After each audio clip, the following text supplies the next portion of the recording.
ലൂക്ക 3-ാം അധ്യായം. സ്നാപകന്റെ പ്രഭാഷണം.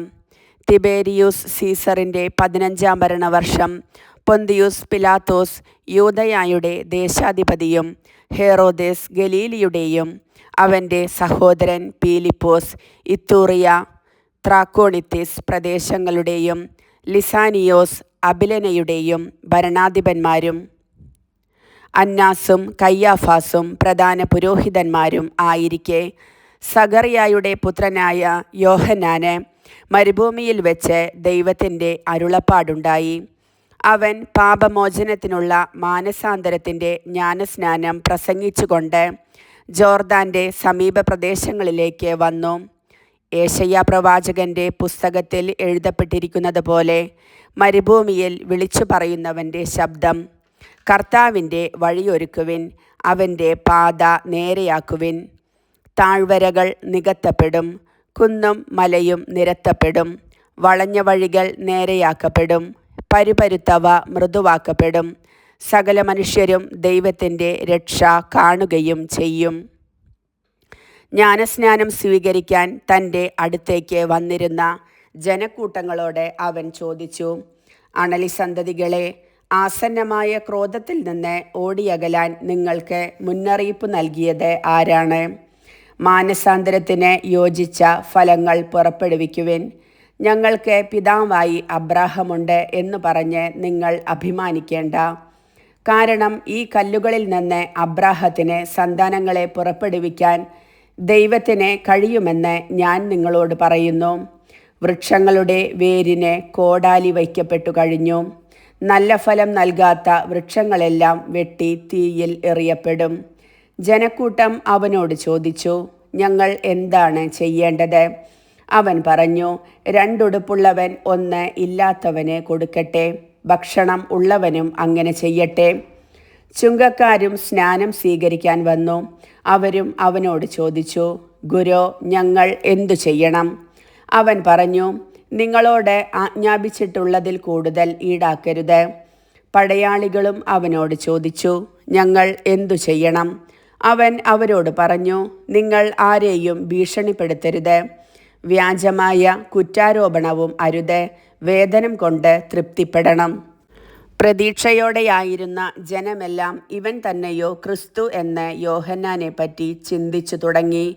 യോഹന്നാൻ അവരോട് പറഞ്ഞു, ഞാൻ ജലം കൊണ്ട് സ്നാനം നൽകുന്നു, എന്നാൽ എന്നേക്കാൾ ശക്തനായ ഒരുവൻ വരുന്നു. അവൻ്റെ ചെരുപ്പിൻ്റെ കെട്ട് അഴിക്കാൻ പോലും ഞാൻ യോഗ്യനല്ല. അവൻ പരിശുദ്ധാത്മാവിനാലും അഗ്നിയാലും നിങ്ങൾക്ക് സ്നാനം നൽകും. വീശുമുറം അവൻ്റെ കയ്യിലുണ്ട്.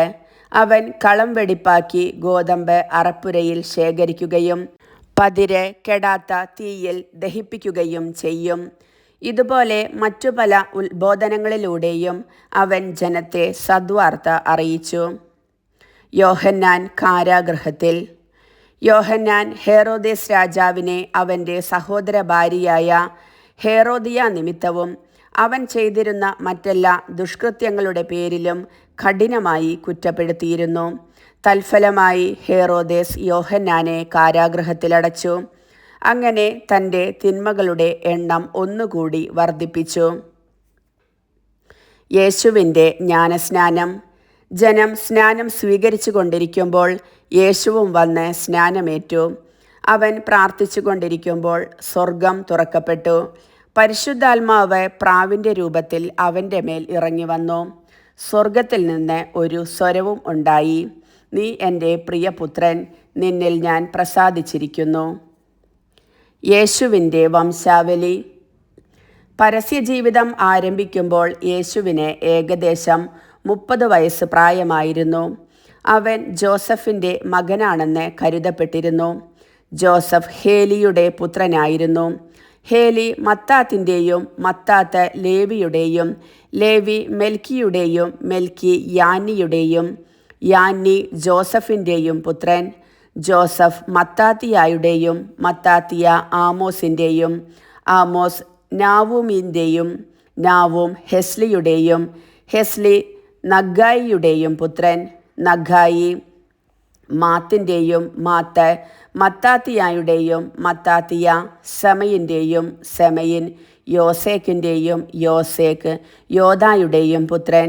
യോദ യോഹന്നാൻ്റെയും യോഹന്നാൻ റേസായുടെയും റേസ സെറുബാബേലിൻ്റെയും സെറുബാബേൽ സലാത്തിയേലിൻ്റെയും സലാത്തിയേൽ നേരിയുടെയും പുത്രൻ. നേരി മെൽക്കിയുടെയും മെൽക്കി അദ്ദിയുടെയും അദ്ദി കോസാമിൻ്റെയും കോസാം എൽമാദിൻ്റെയും എൽമാദാം ഏറിൻ്റെയും പുത്രൻ. ഏർ ജോഷയുടെയും ജോഷ്വ എലിയേസറിൻ്റെയും എലിയേസർ യോറിമിൻ്റെയും യോറിം മത്താത്തിൻ്റെയും മത്താത്ത് ലേവിയുടെയും പുത്രൻ. ലേവി ശിമയോൻ്റെയും ശിമയോൻ യൂദായുടെയും യൂദ ജോസഫിൻ്റെയും ജോസഫ് യോനാമിൻ്റെയും യോനാം ഏലിയാക്കിമിൻ്റെയും പുത്രൻ. ഏലിയാക്കിം മെലയായുടെയും മെലയ മെന്നായുടെയും മെന്ന മത്താത്തായുടെയും മത്താത്ത നാഥാൻ്റെയും നാഥാൻ ദാവീദിൻ്റെയും പുത്രൻ. ദാവീദ് ജസ്സയുടെയും ജസ്സെ ഓബദിൻ്റെയും ഓബദ് ബോവാസിൻ്റെയും ബോവാസ് സാലായുടെയും സാല നെഹഷോൻ്റെയും പുത്രൻ. നെഹഷോൻ അമിനാദാബിൻ്റെയും അമിനാദാബ് അദ്മിൻ്റെയും അദ്മിൻ അർണിയുടെയും അർണി ഹെസ്രോൻ്റെയും ഹെസ്രോൻ പേരസിൻ്റെയും പേരസ് യൂദായുടെയും പുത്രൻ. യൂദ യാക്കോബിൻ്റെയും യാക്കോബ് ഇസഹാക്കിൻ്റെയും ഇസഹാക്ക് അബ്രാഹത്തിൻ്റെയും അബ്രാഹാം തേരായുടെയും തേര നാഹോറിൻ്റെയും പുത്രൻ. നാഹോർ സെറൂഹിൻ്റെയും സെറൂഹ് റൗവിൻ്റെയും റവു പേലഗിൻ്റെയും പേലഗ് ഏബറിൻ്റെയും ഏബർ ഷേലായുടെയും പുത്രൻ.